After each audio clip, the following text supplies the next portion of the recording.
Талпынған жетер мұратқа. Хақиқатында да алға қарап ұмтылып харекет етсек, жоғары нәтижелерге, табыстарға жетерің анық. Бұны бүгінгі күнде біздің жерлестеріміз Атабек Хамде Азиз Муртазаевлар мысалында көрсек болады.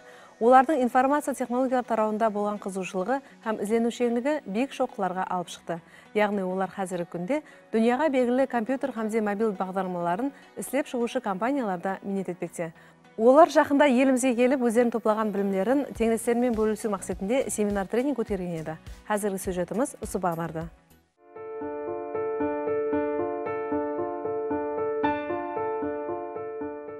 Баршамызға мәлім, қазіргі технология асырында көптеген жаңаланулар жүз бермекте. Осындай жаңалықты жаратуда жастардың рөлі айрықша. Рауажлану жолында баратырған еліміздің қайсы бір тарауын алып қарасақ та, жастарымыз өз белсенділігін көрсетіп жатыр. Бүгінгі тұрмысымызды техника һәм технологияларсыз көз алдымызға келтіре алмаймыз.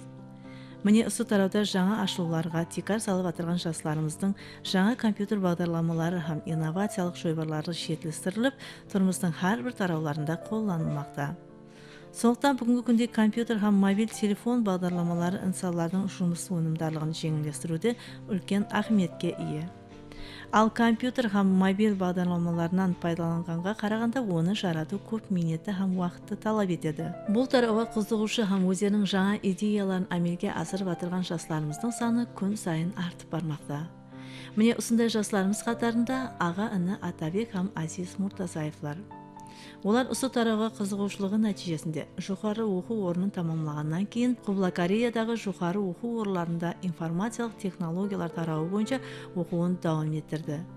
Құбыла Кореяның Кайс университетінде информациялық технологиялары қанекелігі бойынша магистратура басқышын табысты тамамлаған Атабек сол жердегі дүнияға белгілі компаниялардың бірінде Android бағдарламашысы болып 5 жылдан астам уақыт жұмыс істеген. Ал қазіргі күнде болса, ол Австралияның Сидней қаласындағы компанияларының бірінде мобил телефонлар үшін бағдарламашы болып жұмыс істеп жатыр. Азиз Муртазаев болса, Ұлыбританияның Лондон қаласындағы дүнияға белгілі ең үлкен социалдық тармақтардың бірінде бағдарламашы болып жұмыс істемекте. Міне осындай халық аралық үлкен тәжірибеге ие замандастарымыз жақында Нөкіс қаласында мейманда болып, бір хапте давамында Қарақалпақстанлы жастарға компьютер һәм мобил бағдарламаларын істеу бойынша семинар сабақтарын шөлкемдестірді. Міне бүгін жерлестеріміз Азиз һәм Атабек Муртазаевлар филиалымызда бір хапте давамында ақпарат коммуникация технологиялары бойынша семинар өтпекте. Бұл семинарда тикарынан жастарымызды осы информациялық технологиялар тарауына қызықтыру болып есептелінеді. Һәм де рауажланып отырған мемлекеттердегі информациялық технологиялар тарауы қандай һәм өзіміздің мемлекетімізде қандай екенлігін жастарымызға түсіндіріп беріп жатырды. Бірінші нәубетте ақпарат технологиялар тарауында істетуіне қызығатын әрбір жас бірінші талап бұл инглиз тілін үйрену керектігі хақында мағлұматлар берілді. Һәм де интернетте мағлұматлардың міне басым көпшілігі дерлік 70-80% машқалаларды шешу, бір машқаланың шешімін табу үшін инглиз тіліндегі материалдар жүзде көп екенлігін айтып өтті. Ол бойынша базалар бар екенлігін түсіндірді. Ең бірінші нәубетте инглиз тілін үйренуде демек бірнеше ақпай ұсулардан пайдалану керектігі хақында түсініктер беріп өтті. Бұлардың бірінші нәубетте өзіміздің пайдаланып жүрген жеке телефонымыз яки компьютеріміздің тілін инглиз тіліне сазлау болып есептелінеді. Сол сазлау арқылы һәм инглиз тілін үйрену. Соның менен бірге көпшілік жастарымыз білеміз, хәптенің жұп я тақ күнлерін тіл үйренуге сарыфлайды. Бұл методтан өзін ақламайтығын һәм бұндан қосымша таза метод бойынша ұсыныс етті. Яғни күнделікті түрде кемінде 30 минут давамында инглиз тілінде өзі үстінде істеп һәм тіл үйрену. Яғни бұл тіл үйрену бізге нені береді? Яғни тіл үйрену бірінші IT тарауына қойғанда бірінші есікті ашып береді. Яғни инглиз тілін білсек, информациялық технология тарауы бойынша интернет тармағындағы ұлыма бұл бойынша кітаплар, видеороликлер жүзде көп екенлігі, соларды толық түсініп білген халда таза демек ақпарат технологиялардың таза бағдарларын үйренуге себепші болады. Жастарымыздың қызығушыларына қарап, сол бір дұрыс жолды таңдай алу тәртібі бойынша айтып өтті. Соның менен бірге студенттерімізге де теориялық емес, әмели сабақтар өтіп, өздерінің таза мобил қосымшалар бойынша веб қосымшалар бойынша істеген жұмысларымен біргелікте әмели сабақтарды отырып, сол студенттермен пікір алмасып жатырды. Соның менен бірге 2012 жыл істеп шыққан проекті бойынша да бұл істеп шыққан проекті бойынша да осы Қарақалпақтың жастарымен бірге өздерімен бірге істегенлер хақында да айтып өтті. Соның бір қуанарлысы филиалымыздың студенттері сол біргелікте сол интернет тармағы арқылы бірге байланысып проект істеп жатырғанлығы бойынша студентіміз сол істеген проекттері бойынша жастарымызға түсінік беріп өтті.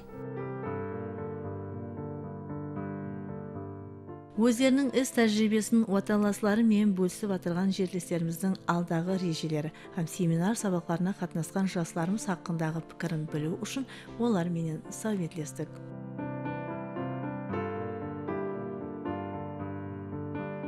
Информация технология тарау бойынша білім алып жатқан жастарымыздың қызығушылығы қай дәрежеде деп ойлайсыз?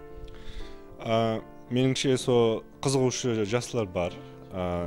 Кейбір әрқилы сұраулар беріп, өзіне қызықтырған сұрауларды сұрап, жауаптарын іздеп жүрген жастарды ұшыраттық.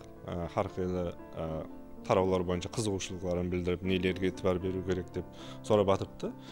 Меніңше сол бұл еледе кейіншелік, еледе көплеу жастар қызығушылық меніңше еледе артады деп ойлаймын. Елімізде информация технология тарауын дүния жүзік информация технологияларымен белгілесе алатын дәрежеге жеткеру үшін не істеуіміз керек? Бірінші нәубетте сол жастардың өзін қызықтырып білу керек. Себебі қанша мәселен жастарды оқытқанменен егер ол өзінің ішінен қызықпаса, ол тарауға бұл қиын. Сол үшін сол бірінші нәубетте жастарды қызықтыру, кейін сол оқу программаларын дүния стандарттарына теңдестіру, IT инфраструктура дейміз, соны раваждандырса, меніңше жастарымыз еледе қызығып, интернет тезлігін асырып, тарауларды оқу программасының басқа шетелдік университеттермен біргелікте алмасу процесслерін жолға қойылса, меніңше жастарға көп пайдасы болады, һәм олардың қызығушылығын асыруына алып келеді. Бұл тарауда біраз уақыттан бері істеп жатқаннан кейін туылып өскен жерде һәм бұл тараудың раважлануын қалаймын. Соның үшін әрқилы жастар, студентлер арасында сол мәслихат сұрап шығып тұрады. Оларға сол өзінің білген мәслихатлерін беруге әме уақыт таярмын. Меніңше қазіргі дүнияда, қазіргі заманда физикалық жақтан бұл жерде отыру шарт емес, яғни балалы адамларға, жастарға жол-жорық көрсету үшін қазір интернет технологияларын раважданғаны себеплі басқа жерде отырып сөйлесу имканиятлары бар. Соның үшін келешекте әлбетте уақыты келгенде қайтып келу режиміміз бар, бірақ қазіргі уақытта сол интернет технологиялары арқылы байланыс һәм жол-жорық көрсетіп тұрып, сондай қылып істеп жатырмыз. Мәселен, көпшілік замандастарымыз сырт елге дарамат топлау үшін кетеді. Сіз сырт елге қай мақсатта кеткенсіз? Бас мақсат сол біздерден алдыңға раважданып кеткен мемлекеттерге барып, сол жерде тәжірибе жинау, яғни қалай көру біріншіден, көп зат үйренсе болады. Сол меніңше келешекте сол мемлекеттерде жасап көрген адамдар, яғни көп тәжірибесі болып, келешекте бәлкім Өзбекстанға қайтып келсе, сол тәжірибесін қолдауға көплеу имканиятлар болады деп ойлаймын.